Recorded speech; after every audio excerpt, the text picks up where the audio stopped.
തിരഞ്ഞെടുപ്പിനോടനുബന്ധിച്ച് തിരക്കിട്ട ഉദ്ഘാടന മാമാങ്കമാണ് നാട്ടിലുടനീളം നടക്കുന്നത്. തിരഞ്ഞെടുപ്പ് പ്രഖ്യാപനം വരുന്നതിന് മുൻപ് പൂർത്തിയായതും പൂർത്തിയാകാത്തതുമായ പദ്ധതികളെല്ലാം നാടിന് സമർപ്പിക്കുകയാണെന്നറിയാലോ. ഇത്തരത്തിൽ ഉദ്ഘാടനം ചെയ്ത തിരുവനന്തപുരം റീജിയണൽ ക്യാൻസർ സെന്ററിന്റെ പുതിയ കെട്ടിടത്തിന്റെ അവസ്ഥ അതെന്താണെന്ന് നമുക്കൊന്ന് നോക്കിയേ പറ്റൂ. പോവാം, ബാ.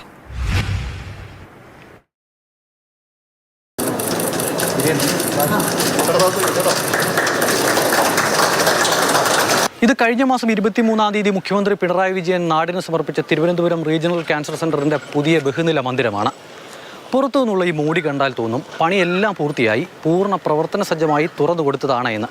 എന്നാൽ അങ്ങനെയാണോ? അല്ല.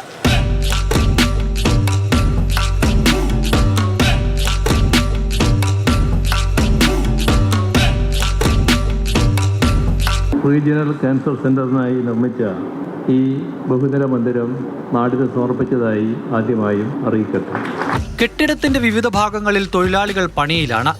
ഒരു മഴ പെയ്താൽ നെൽകൃഷി നടത്താൻ പരുവത്തിന് പാകമായ മുറ്റം. കെട്ടിടത്തിന് ചുറ്റും നിർമ്മാണ സാമഗ്രികൾ. ഇതാണ് ഇവിടുത്തെ ഇപ്പോഴത്തെ അവസ്ഥ. പുതിയ ബഹുനില മന്ദിരത്തിലേക്ക് എത്താനുള്ള വഴിയുടെ പണി പോലും പൂർത്തിയായിട്ടില്ല. ഈ കാണുന്ന വഴിയിലൂടെയാണ് കഴിഞ്ഞ ദിവസം മുഖ്യമന്ത്രി എത്തി ഉദ്ഘാടന മാമാങ്കം കഴിഞ്ഞ് മടങ്ങിയത്.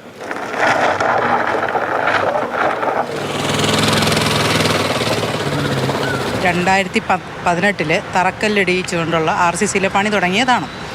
3 വർഷം കൊണ്ട് RCC പണിത് തരുമെന്നാണ് പ്രഖ്യാപനവുമായാണ് ഇത് മുന്നോട്ട് പോയത്. ഇനി ഇപ്പോൾ ഒരു ഇലക്ഷൻ അടുക്കുന്നതിന് മുന്നേ ഒരു പണിയും കംപ്ലീറ്റ് ആക്കാതെ അവിടെ ഒരു ഓപ്പറേഷൻ തിയേറ്ററില്ല, ഒരു വാട്ടർ കണക്ഷൻ കിട്ടിയിട്ടില്ല, KCB കണക്ഷൻ കിട്ടിയിട്ടില്ല, കംപ്ലീറ്റ്ലി സർട്ടിഫിക്കറ്റ് പോലും ഇല്ലാതെയാണ് ഇപ്പോൾ അവിടെ ഒരു ഉദ്ഘാടനം ചെയ്തിരിക്കുന്നത്. 242 കോടി രൂപ ചിലവിലാണ് 3,30,117 ചതുരശ്രയടി വിസ്തീർണത്തിലുള്ള പുതിയ കെട്ടിടം. റേഡിയോ തെറാപ്പി മെഷീനുകൾ, അയഡിൻ തെറാപ്പി വാർഡ് ഉൾപ്പെടെയുള്ള ന്യൂക്ലിയർ മെഡിസിൻ സങ്കേതങ്ങൾ, ബോൺമാരോ ട്രാൻസ്പ്ലാന്റ് യൂണിറ്റ്, ഓപ്പറേഷൻ തിയേറ്ററുകൾ, വാർഡുകൾ, ഇൻസെന്റീവ് കെയർ യൂണിറ്റുകൾ, ലുക്കീമിയ വാർഡ്, രക്തബാങ്ക്, മൈക്രോബയോളജി വിഭാഗം തുടങ്ങിയ സേവനങ്ങളാണ് പണി പൂർത്തിയായാൽ ഈ കെട്ടിടത്തിൽ ലഭ്യമാക്കാനാകുക. 1ാം നില മാത്രമാണ് ഒരുവിധമെങ്കിലും പൂർത്തിയാക്കിയിട്ടുള്ളത്. ബാക്കി 13 നിലകളും ഒരു ലിഫ്റ്റ് സൗകര്യം പോലും ഇല്ലാതെ പൂർത്തിയാക്കാതെ കിടക്കുകയാണ്. സെക്കൻഡ് ഫ്ലോറിലോട്ട് ഒരു കട്ടിലില്ല, ഒരു സൗകര്യം ഒരുക്കിയിട്ടില്ല, ഫുൾ ഫിനിഷിംഗ് ആയിട്ടില്ല. എങ്കിൽ ഫിനിഷ് ആയെങ്കിൽ കംപ്ലീറ്റ് സർട്ടിഫിക്കറ്റ് കൊടുക്കുമല്ലോ, അത് കൊടുത്തിട്ടില്ല ഇതുവരെയ്ക്കും. കെട്ടിടത്തിനകത്ത് ഉപകരണങ്ങളടക്കം ഇല്ല എന്ന വസ്തുത ജനങ്ങളെ കാണിക്കാൻ എത്തിയാൽ തടയാൻ സെക്യൂരിറ്റിയെ നിയോഗിച്ചിട്ടുണ്ട്. LDF സർക്കാരിന്റെ സമയത്താണ് നിർമ്മാണ പ്രവർത്തനങ്ങൾ തുടങ്ങിയത്. അതിനാൽ സർക്കാരിന്റെ കാലാവധി പൂർത്തിയാകും മുൻപ് അതിന്റെ ഉദ്ഘാടനം നിർവഹിക്കണമെന്ന ആഗ്രഹം തോന്നിയാൽ തെറ്റാണെന്ന് പറയാനാകില്ല. അങ്ങനെ ഉദ്ഘാടനം ചെയ്ത കെട്ടിടത്തിന്റെ ഗുണം എന്നു മുതൽ ജനങ്ങൾക്ക് ലഭിക്കുമെന്നതാണ് പ്രധാന പ്രശ്നം.